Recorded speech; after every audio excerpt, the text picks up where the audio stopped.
लोकतंत्र में अगर सच नहीं बोलेंगे तो लोकतंत्र से लोगों का विश्वास उठ जाएगा, तो फिर तानाशाही आ जाएगी। अगर हम लोग पैसे के पीछे भागेंगे तो राजनीति को कोई नहीं बचा पाएगा। तो कहते हैं हमें पॉलिटिकल पार्टी के नेताओं के फोन आ गए, भैया तुम लोग तो पार्टी की लाइन से लग जा रहे हो। हम सबके आराध्य देव है, हम घरों में उनकी पूजा करते हैं कि पूजा किसकी करनी है किसकी नहीं करनी, जब कांग्रेस की नेशनल लीडरशिप अब तय करेगी। और बीजेपी तो हमेशा समाज के अंदर रहने वाली पार्टी है, इसलिए हम लोग 12 महीने 7 दिन 24 घंटे लाइव काम करते हैं। हिमाचल भाजपा में वरिष्ठ नेता, पूर्व मंत्री और पूर्व प्रदेशाध्यक्ष रह चुके सतपाल सत्ती साहब आज हमारे बीच में हैं। अनंत ज्ञान के न्यूज़ रूम में पहुंचे हैं, उनसे हम लोग कई मुद्दों पे बातचीत करेंगे। सत्ती साहब, न्यूज़ रूम में, अनंत ज्ञान न्यूज़ रूम में आने पर आपका बहुत बहुत स्वागत है। धन्यवाद जी। मैं पहली बार आपके इस न्यूज़ रूम में आया हूँ और अभी अनंत ज्ञान जो अखबार निकल रहा है उस ऑफिस में पहुँचना मेरा सौभाग्य है और मैं आप सबको बहुत बहुत शुभकामनाएं देता हूँ कि ये पेपर आगे बढ़े, लोकतंत्र के प्रहरी के रूप में काम करे और जनता तक जो सरकार की बातें हैं, समाज की बातें उनको पहुँचाए, ताकि लोकतंत्र और मजबूत हो। आपका भाजपा के अंदर या चाहे राजनीतिक दलों में जो भी बेबाकी के साथ जो बात रखने का दम आप भरते हैं और बड़ी स्पष्टता के साथ बातचीत करते हैं, वो मतलब वो उसका अलग ही एक सुरूर रहता है। और आपके भाषण बहुत अच्छे लगते हैं। पार्टी के अंदर जब आप लोग सदन के अंदर बोलते हैं तो उसका वो उत्सुकता बहुत ज़्यादा रहती है। विक्रम जी, मेरा ये एक जिसको कहते हैं कि एक आदत है कि जो मन में है वही दिमाग में है और जो सच्चाई है वो बोलनी है। और कई बार मैंने देखा भी है कि कई बार कई लोग बोलते भी हैं कि आप राजनीति के अंदर इतना सच भी मत बोला करो। तो कुछ लोगों ने राजनीति को ऐसा बना दिया है कि शायद इसमें दाएं बाएं घूम करके ही आगे निकलना चाहिए, लेकिन मेरी आदत है कि जो सच है उसको समाज के सामने रखो, यही लोकतंत्र है। और लोकतंत्र में अगर सच नहीं बोलेंगे तो लोकतंत्र से लोगों का विश्वास उठ जाएगा, तो फिर तानाशाही आ जाएगी। तो इसलिए हम सब लोगों को नुकसान सहते हुए भी सच्चाई के ऊपर चलते रहना चाहिए। राजनीतिक नुकसान हो सकता है लेकिन समाज के अंदर प्यार का नुकसान नहीं होता, प्यार बढ़ता है उससे लोगों के बीच में।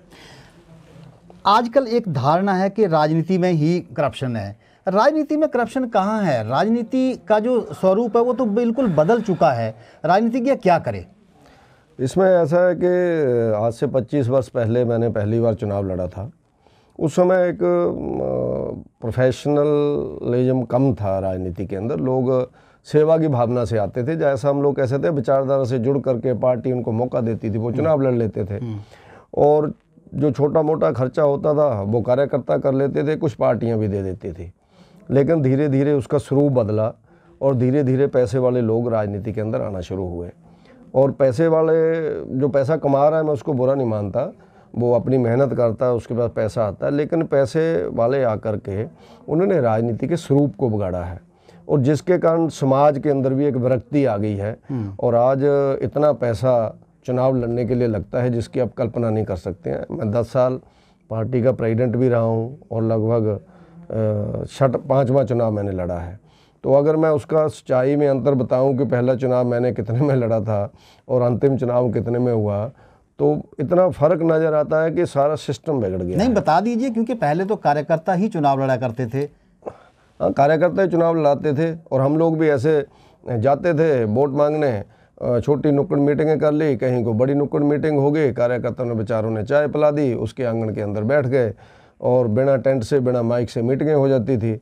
लेकिन उसके बाद जब पैसे वाले आने शुरू हुए, उन्होंने ऐसा एक जनसेवक के रूप में ऐसा अपने आप को पहले वो लोगों के बीच बताते हैं और बाद में पता चलता है कि वो 2 साल के बाद चुनाव विधानसभा के अंदर आ जाते हैं और जनसेवा के नाम पर वो लोगों को आदत बिगाड़ते हैं लोगों की, उनको पैसे दे करके। और जब वो लोग फिर उनके पीछे चल जाते तो कई बार तो पार्टियां ही पीछे रह जाती हैं। हमने ऐसा भी देखा है कि कांग्रेस पार्टी भी दूसरे नंबर पे चल जाएगी, बीजेपी पार्टी या दूसरे पे आ जाएगी, तीसरे पे कांग्रेस चली जाएगी, यानी हम दूसरे और तीसरे पे चले जाएंगे, लेकिन पैसे वाला आदमी पहले नंबर पे आ जाएगा। वो चाहे किसी पार्टी से लड़ रहा है, चाहे वो कहीं इंडिपेंडेंट चुनाव लड़ रहा है। लेकिन भाजपा के अंदर तो ये चीज़ बड़ी पहले ज्ञान, अब जैसे आप लोग ज्ञानशील एकता परिषद की विशेषता, एबीपी से संगठन से निकले हुए लोग हैं सारे, बहुत सारे लोग हिमाचल में आज आपके साथी हैं, लेकिन वो सारे का सारा जो सिस्टम है वो आज की भाजपा में कैसे बदल गया? नहीं, उसमें मैं ये मानता हूँ कि पार्टी हमारी फिर भी इन चीज़ों में संयम रखती है क्योंकि कभी अटल जी, अडवाणी जी, सुचिता को हम सब लोग मानने वाले लोग हैं, कभी शांता जी, धूमल जी, नड्डा जी, जयराम जी, ये सब लोग पार्टी के अंदर काम करते हैं। लेकिन जिस समय आपने पार्टी को आगे बढ़ाना है, पार्टी को खड़ा करना है, तो विरोधी का जो हथियार है, उस हथियार को तो आपको धार अपने हथियार को भी देनी पड़ेगी। तो उस दृष्टि से बीजेपी अभी भी कार्यकर्ताओं के बल के ऊपर, समाज के बल के ऊपर, विचार के बल के ऊपर और ईमानदारी के बल के ऊपर चुनाव लड़ती है। लेकिन फिर भी मैं जो मान करके चलता हूँ कि कुछ कमियाँ धीरे धीरे आती हैं, आ जाती हैं। समाज का प्रभाव हर आदमी के ऊपर पड़ता है। वो आप लोग देखते होंगे कि समाज के अंदर कभी शादियां बड़ी छोटी होती थी, बहुत कम खर्चे आते थे, लेकिन आज जो शादियां होती हैं आप लोग देख करके हैरान हो जाते हैं। हम लोग भी परेशान हो जाते हैं कि इतना पैसा शादियों के अंदर कैसे इन्वॉल्व हो गया। ऐसे ही कोई भी फंक्शन है, राजनीति है, चाहे शिक्षा का क्षेत्र ले लो। पहले हम लोग जब यूनिवर्सिटी के अंदर पढ़ते थे तो 500-700 रुपये में हम लोग महीने का गुजारा कर लेते थे। 50 रुपये हॉस्टल की फीस, 50 रुपये डिपार्टमेंट की फीस और बाकी 200-250-300 रुपया मेस का खर्चा और बाकी 100-150 रुपया जेब का खर्चा। नहीं, अब खुद को प्रदर्शित करने वाला एक अभियान चल गया है ना, वो एक सिस्टम बन गया है कि अपने आप को बहुत बड़ा दिखाना है। नहीं, बहुत बड़ा दिखाना है, लेकिन उसके लिए गलत काम करना है, उससे लोग हटते नहीं हैं। मैं फिर वही बोल रहा हूँ कि पैसा कमाना, आगे बढ़ना, बिजनेस करना, वो लोग भी लोगों को रोज़गार देते हैं। जो किसी का बिजनेस है तो लोगों को रोज़गार देते हैं, लेकिन उसमें अनैतिकता को अपनाना, उसमें जो ऐसी चीज़ों को अपनाना जिसके कारण इस तरह फ्लोरिश होता है कई चीज़ें, जिसके कारण फिर परिवारों के अंदर भी कमियाँ आती हैं। तो मैंने वैसे जैसे आपको कहा कि परिवारों के सिस्टम भी बदल गए, समाज के सिस्टम भी बदल गए और राजनीतिक पार्टियों के सिस्टम भी बदल गए। तो ये लेकिन दुर्भाग्यपूर्ण चीज़ें हैं और राजनीति में शुचिता होनी चाहिए, राजनीति के अंदर ईमानदारी, राजनीति के मैं तो कहता हूँ समाज के अंदर ईमानदारी होनी चाहिए, तभी सब लोग ठीक रहेंगे, तभी सब लोग सुखी रहेंगे। वरना आज इंस्टेबिलिटी आ गई है, राजनीति के अंदर इंस्टेबिलिटी आ गई है, कल को क्या होगा किसी को पता ही नहीं है कुछ भी।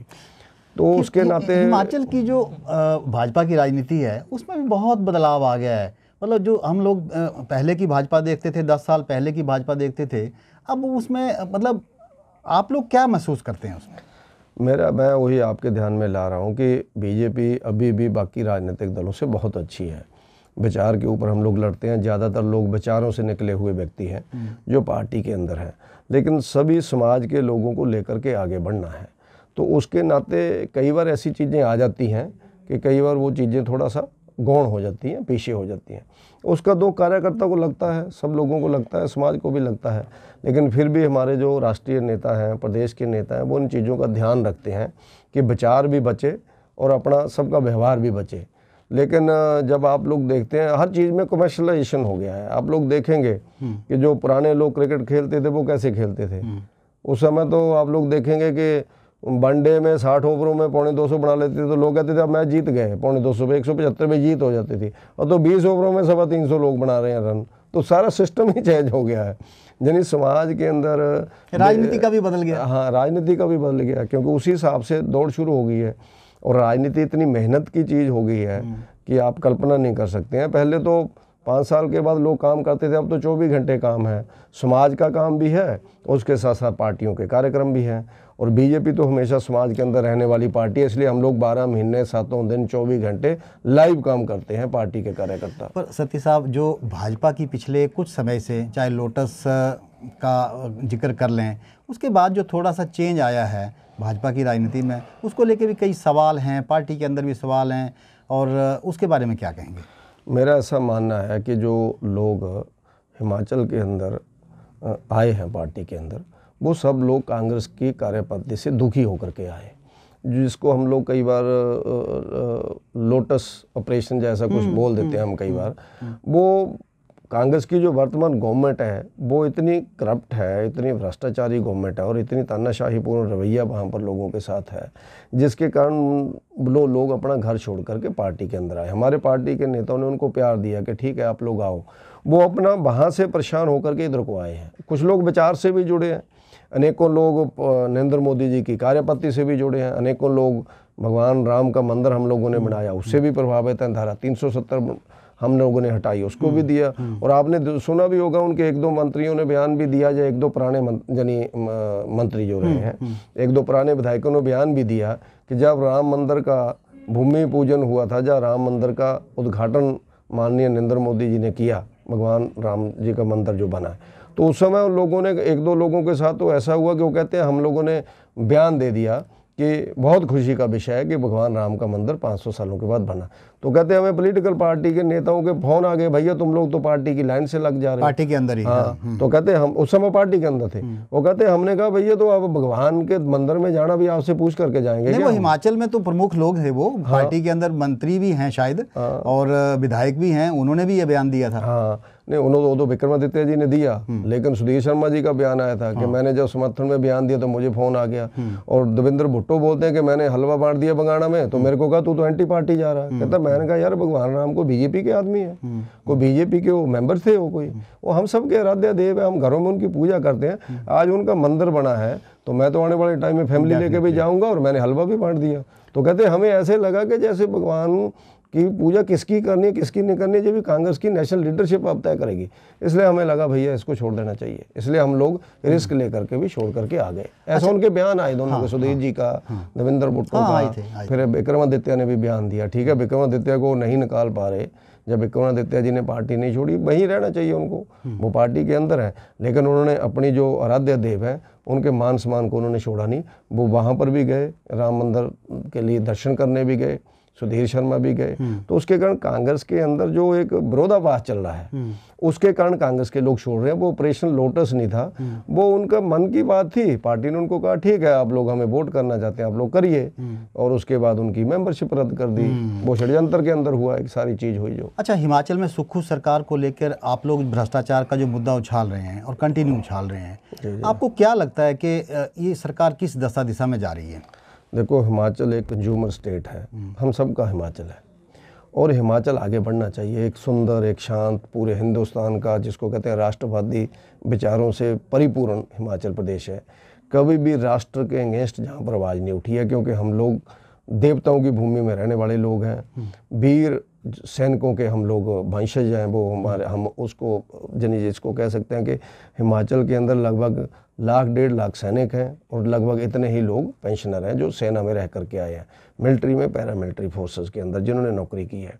अब उस प्रदेश को आगे बढ़ना चाहिए, लेकिन हमारे सीमित साधन हैं। अब उन सीमित साधनों में भी अगर करप्शन होगी जहाँ पर, तो प्रदेश चलाना मुश्किल हो जाएगा।